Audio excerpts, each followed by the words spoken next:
कैसे हैं आप सब। कल मुझे एक क्वेश्चन मिला था। वो क्वेश्चन क्या है, वो क्वेश्चन है कौन से टॉपिक से रिलेटेड है, ये आप मेरे क्वेश्चन पढ़ने के बाद आप सब खुद बताएंगे, ठीक है। जैसे देखो क्वेश्चन में क्या लिखा हुआ है, a source of sound S emitting waves of frequency 100 Hz and an observer O are located at some distance from each other. The source is moving with a speed of 19.4 meter per second at an angle of 60 degree. With the source observer line as shown in the figure, the observer is at rest. The apparent frequency observed by the observer is. देखो क्या बोल रहा है, sound source है और observer है, दोनों क्या है, लोकेटेड एट सम डिस्टेंस, दोनों कुछ डिस्टेंस पे लोकेटेड है।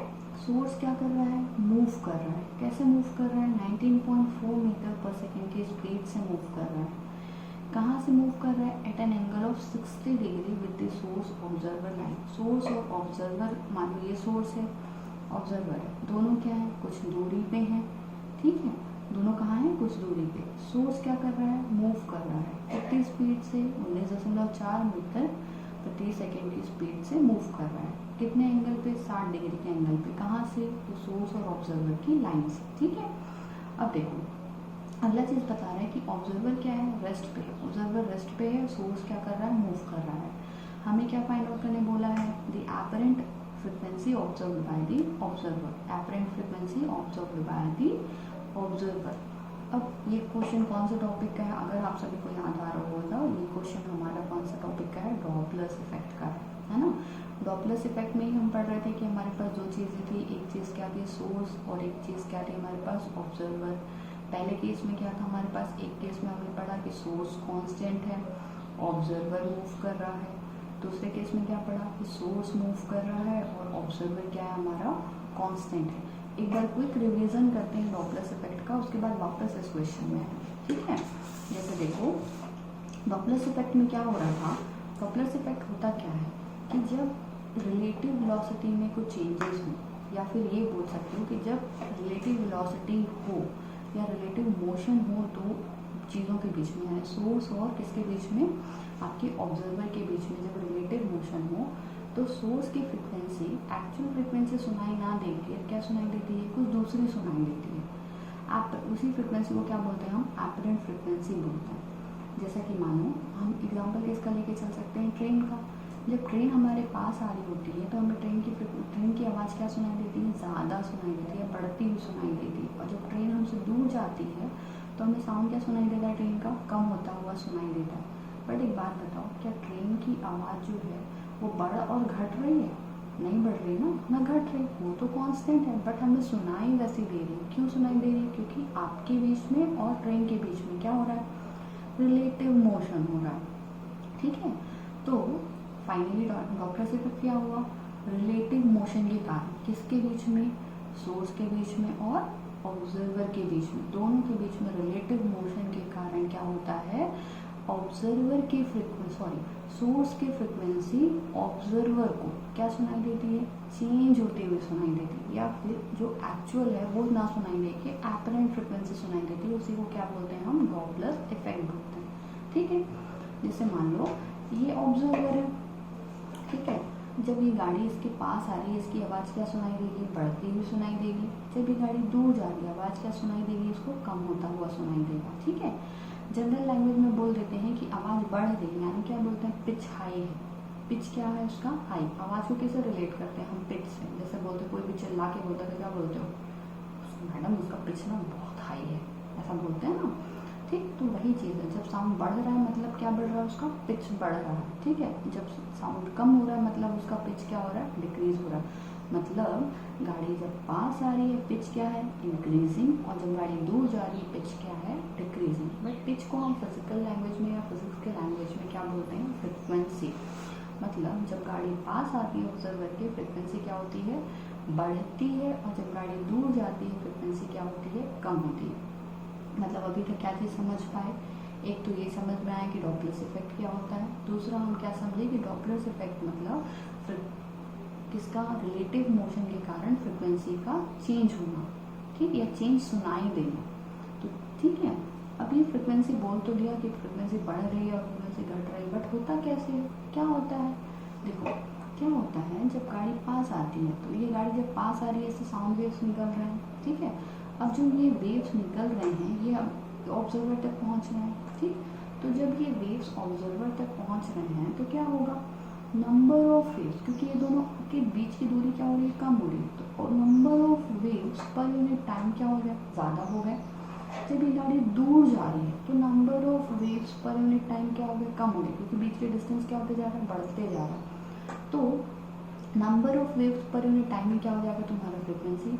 जब गाड़ी पास आ रही है तो फ्रिक्वेंसी क्या हो गई, बढ़ गई। जब गाड़ी दूर जा रही है फ्रिक्वेंसी क्या हो गई, मेरी कम हो गई, ठीक है। तो इसी के बेसिस में हम क्या कह देते हैं कि जब गाड़ी हमारी क्या होती है, पास आती है तो फ्रिक्वेंसी क्या होती है, बढ़ती है। जब गाड़ी दूर जाती है फ्रिक्वेंसी क्या होती है, कम होती है। अब इस डॉपलर इफेक्ट में हम दो केस लेके चल रहे थे। पहला केस हमने क्या लिखा था, पहला केस हमने लिया था कि जब हमारा सोर्स क्या हो, वेस्ट पे हो, और ऑब्जर्वर क्या हो, हमारा मूव कर रहा हो, ठीक है। जैसे देखो ये हमारे पास क्या है, सोर्स है, इससे क्या निकल रही है, साउंड वेव निकल रही है, और ये हमारा क्या है, ऑब्जर्वर है। ऑब्जर्वर v वेलोसिटी से मूव कर रहा है, क्योंकि हमारा क्वेश्चन ये टॉपिक क्या है, ऑब्जर्वर क्या कर रहा है, मूव। सोर्स क्या है, स्टेशनरी। अब ये मत बोलना मैडम सोर्स स्टेशनरी तो वेलोसिटी क्यों दिखा दी है, भैया source stationary but sound wave की तो वेलोसिटी होगी ना, ठीक है। तो साउंड वेव जो निकल रहे हैं उसकी वेलोसिटी है, तो वीएस क्या हो गई, साउंड वेव की वेलोसिटी, और वी क्या हो गई, मेरी सोर्स की, ऑब्जर्वर की वेलोसिटी, ठीक है।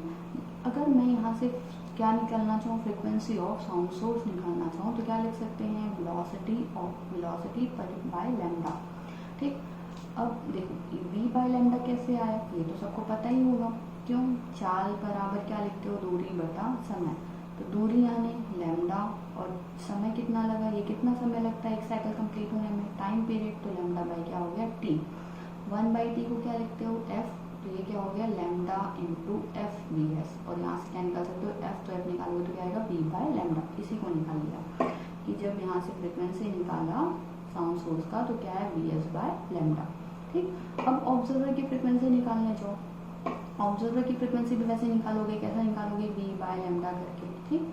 बट एक बात बताओ, क्या लैम्डा चेंज हो जाएगा, भैया वेव तो ऐसे ही निकल रही है और ऐसे ही जा रही है, यही वेव तो यहाँ पहुँच रही ना ऑब्जर्वर तक, तो क्या इसकी फ्रिक्वेंसी अलग, इसका जो वेव लेंथ है वो अलग हो जाएगा, नहीं। जब तक वेव में कोई दूसरी वेव वगैरह कुछ नहीं मिल रही है उसकी वेव लेंथ चेंज नहीं होने वाली, यानी वेव लेंथ मेरा क्या होगा, पहले भी लैम्डा था, बाद में भी क्या रहेगा, लैम्डा ही रहेगा।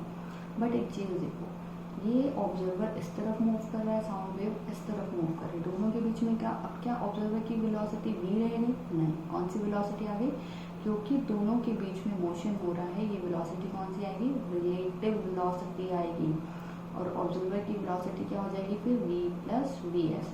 अब मत पूछना प्लस क्यों आया, ठीक है, क्यों आ रहा है, क्योंकि दोनों का डायरेक्शन क्या है, अपोजिट है, ठीक। अपोजिट डायरेक्शन के लिए क्या लगाते हो, वेलोसिटीज में भी पढ़े हो, वेक्टर्स में भी पढ़ के रखे हो, ठीक है। तो ये क्या होगा, दोनों प्लस हो जाएंगे, ठीक। अब यहाँ से अब देखो लैम्डा की वैल्यू हम यहाँ से निकाल के पुट कर सकते हैं ना, तो लैम्डा इज इक्वल टू क्या आएगा, v बाय एफ एस, ये v बाय एफ एस हमने यहाँ पुट कर दिया। ये जो f0 है यही मेरे लिए क्या कहला रहा है, एपरेंट फ्रिक्वेंसी, मतलब यही जो फ्रिक्वेंसी है, एक्चुअल फ्रिक्वेंसी तो ये थी बट सुनाई क्या दे रही है, f0। एक्चुअल फ्रिक्वेंसी क्या है, fs, बट सुनाई क्या दे रही है, f0। तो f0 क्या हो गया मेरा, एपरेंट फ्रिक्वेंसी, ठीक। पहले केस के लिए ही मतलब ये वाला फॉर्मूला आपको याद रखना है, ठीक है। कौन से केस के लिए, जब सोर्स क्या हो, स्टेशनरी, और ऑब्जर्वर क्या कर रहा हो, मूव कर रहा हो। सेकेंड केस देखो, सेकेंड केस में क्या बोल रहे हैं हम, सोर्स मूव करेगा और ऑब्जर्वर क्या रहेगा, रेस्ट पे रहेगा। ये केस थोड़ा सा ध्यान से समझना, डायग्राम कॉम्प्लिकेटेड हो जाता है, बस इसलिए बोल रही हूँ, ठीक है। देखो जैसे मान लो यहाँ से ये सोर्स है, अब इस सोर्स से क्या निकला, एक साउंड वेव निकली, ठीक है, साउंड वेव निकली। अब थोड़े देर के बाद ये वाली वेव आगे बढ़ के यहाँ पहुँच गई होगी, ऐसे ये वाली वेव कहाँ पहुँच गई होगी, यहाँ आगे पहुँच गई होगी ना, ऐसे, ठीक है। लेकिन उतने ही देर में ये सोर्स यहाँ पे होगा क्या, नहीं, क्यों, क्योंकि सोर्स भी तो मूव कर रहा, तो ये सोर्स आगे बढ़ के यहाँ पहुँच गया होगा, ठीक। अब जब सोर्स यहाँ, साउंड वेव यहाँ पहुँच गई और सोर्स यहाँ पहुँच गया, तो अब नई वेव वो कहाँ से निकालेगा, यहाँ से निकालेगा, ठीक है। तो पहली वाली जो वेव निकली थी वो टी टाइम पे यहाँ पहुँच के यहाँ से निकल रही है, टी टाइम पे यहाँ से निकली तो वो यहाँ पहुँच गई, और जो नई वेव निकल रही है वो यहाँ से निकल रही है। तो भाई वेवलेंथ क्या होता है? दो वेव के बीच का डिस्टेंस।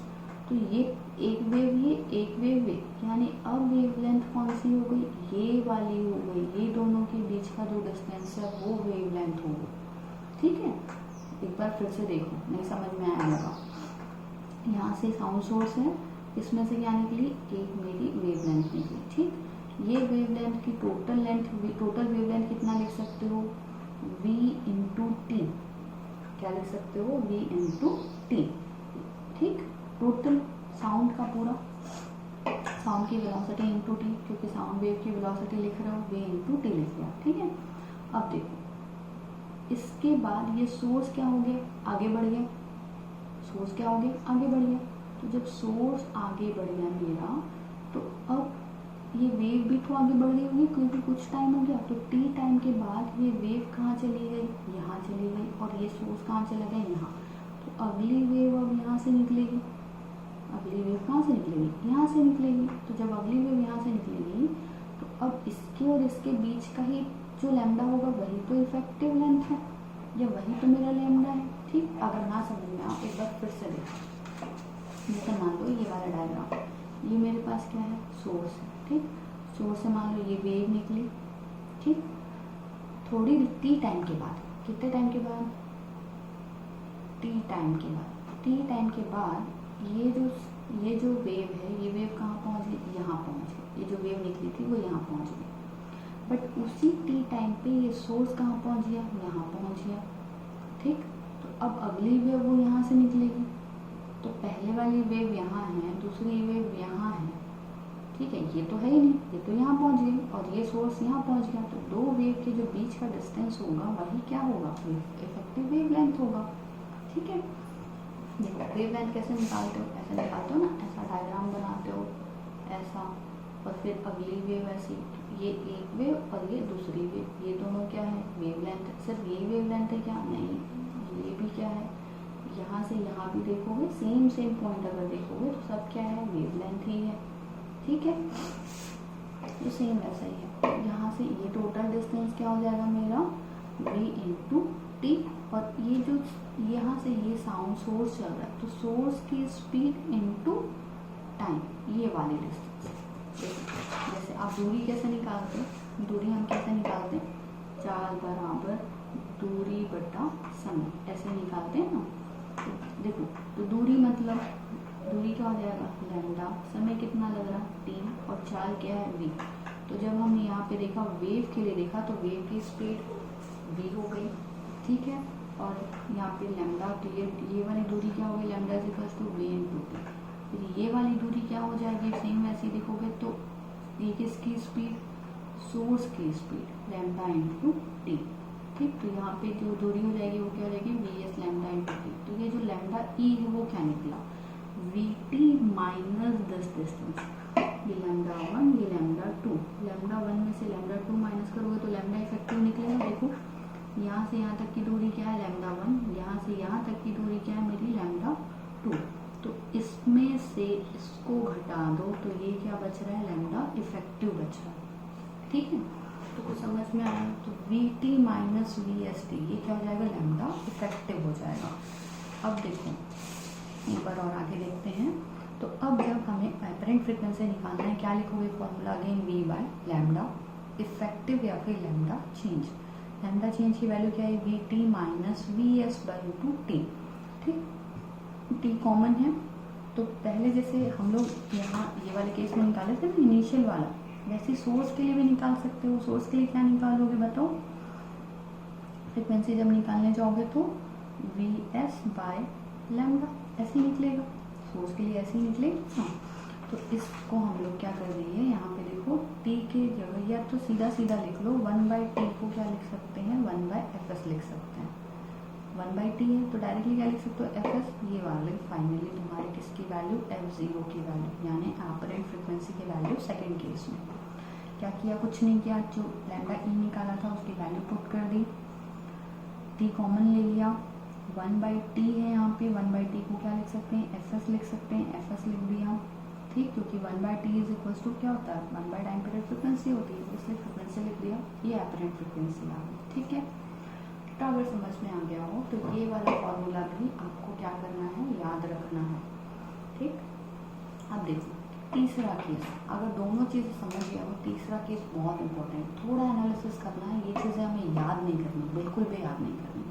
जैसे देखो क्या हो रहा है, एक बार एनालिसिस करो। इसमें क्या बोला, सोर्स रेस्ट पे है, ऑब्जर्वर कहाँ जा रहा है, मूव कर रहा है, ये दोनों पास आ रहे हैं ना, ये दोनों कहाँ जा रहे हैं, पास आ रहे हैं। तो पास आ रहे हैं तो फ्रिक्वेंसी क्या होनी चाहिए, बढ़नी चाहिए या घटनी चाहिए, बढ़नी चाहिए, सही है ना। तो फ्रिक्वेंसी क्या होनी चाहिए, बढ़नी चाहिए। देखो एपरेंट बढ़ रही है या नहीं बढ़ रही है, एपरेंट में ये वैल्यू क्या है, ज़्यादा है। ठीक, तो ये वैल्यू क्या होती जाएगी, ऑब्वियसली देखो इस वैल्यू से ये वैल्यू ज़्यादा ही आएगी, तो ये एपरेंट फ्रिक्वेंसी बढ़ती हुई दिखाई दे रही है। ठीक, तो फॉर्मूले से भी वो चीज़ प्रूफ हो रही है। अब देखो इस केस में यहाँ पे सोर्स कहाँ जा रहा है, सोर्स कहाँ जा रहा है, पास जा रहा है, और इसमें भी ये ऑब्जर्वर के पास जा रहा है, तो इसमें भी फ्रिक्वेंसी क्या होनी चाहिए, बढ़ती हुई होनी चाहिए। एक बार क्रॉस चेक करो। ठीक, तो इसमें क्या हो रहा है तुम्हारा, देखो v माइनस वी एस, जब यहाँ पे इस फ्रिक्वेंसी में, इस फॉर्मूले में माइनस आया है और यहाँ पे भी फ्रिक्वेंसी क्या हो रही है, बढ़ रही है। ठीक है, अब देखो वहाँ पे बढ़ रहा है फ्रिक्वेंसी, क्या आया प्लस, यहाँ पे बढ़ रहा है फ्रिक्वेंसी, क्या आया माइनस। ठीक है, अब देखो फॉर्मूला लिखते समय ध्यान देना, फॉर्मूला को कैसे लिखते हैं एक बार मैं बताती हूँ। ठीक है, जैसे मान लो फॉर्मूला को लिखना कि v minus something, v minus into में एफ एस, ये सारी चीज़ें कॉमन, जब दोनों मूव कर रहा है उस केस में बात करते हैं। मान लो अब देखो ये क्या हो गया मेरा सोर्स, और ये मेरे लिए क्या हो गया, मेरा ऑब्जर्वर। ठीक है, ये मान लो इस तरफ जा रहा और ये मान लो इस तरफ जा रहा। एक बात बताओ, सोर्स ऑब्जर्वर के पास जा रहा है, मतलब डिस्टेंस को क्या कर रहा होगा, कम कर रहा होगा, कम करेगा, यानी क्या आना चाहिए, पॉजिटिव साइन आना चाहिए ना। सोर्स जब ऑब्जर्वर की तरफ जा रहा है तो डिस्टेंस को कम कर रहा है, डिस्टेंस कम कर रहा है यानी फ्रिक्वेंसी बढ़ा रहा है। तो जब फर्स्ट केस में देखे थे, जब क्या होता है, सॉरी, सोर्स जब ऑब्जर्वर की तरफ जा रहा है तो सोर्स के लिए ये नीचे वाला है, और जब ये सोर्स ऑब्जर्वर की तरफ जा रहा है तो डिस्टेंस क्या कर रहा है, कम कर रहा है, कम हो रहा है, मतलब यहाँ पे क्या आएगा, माइनस साइन आएगा, और ऑब्जर्वर क्या कर रहा है, सोर्स की तरफ जा रहा है तो डिस्टेंस कम कर रहा है, यानी यहाँ पे क्या आएगा, पॉजिटिव साइन आएगा। कुछ समझ आया क्या, नहीं आया, एक बार फिर से देखो। मान लो ये हमारा क्या है, सोर्स है, ये सोर्स जा रहा है इस तरफ, और ये ऑब्जर्वर है, ये जा रहा है इस तरफ, ऑब्जर्वर, और ये क्या मेरा सोर्स है। अब इसके लिए फॉर्मूला लिखना है, मैंने फिर से इसी फॉर्मेट में रहने दिया। सोर्स कहाँ जा रहा है, ऑब्जर्वर की तरफ जा रहा है, तो ये फ्रिक्वेंसी को क्या करेगा, बढ़ाएगा कि कम करेगा, बढ़ाएगा। ठीक, लेकिन जब ऑब्जर्वर मूव करता है फ्रिक्वेंसी बढ़नी चाहिए, उस समय फॉर्मूले में क्या मिला है मेरे को, माइनस मिला है, देखो तो ये क्या आ जाएगा, माइनस। ठीक, ऑब्जर्वर क्या कर रहा है, सोर्स की तरफ जा रहा है क्या, नहीं, तो मतलब क्या करेगा, फ्रिक्वेंसी को कम करेगा, तो कम करेगा मतलब इसके लिए ऊपर वाला टर्म आता है, तो ये वैल्यू कुछ इस टाइप की होगी। तो एक बार और क्रॉस, फिर से एक बार और चलो देखो। ठीक, अब मान लो ये मेरा सोर्स है,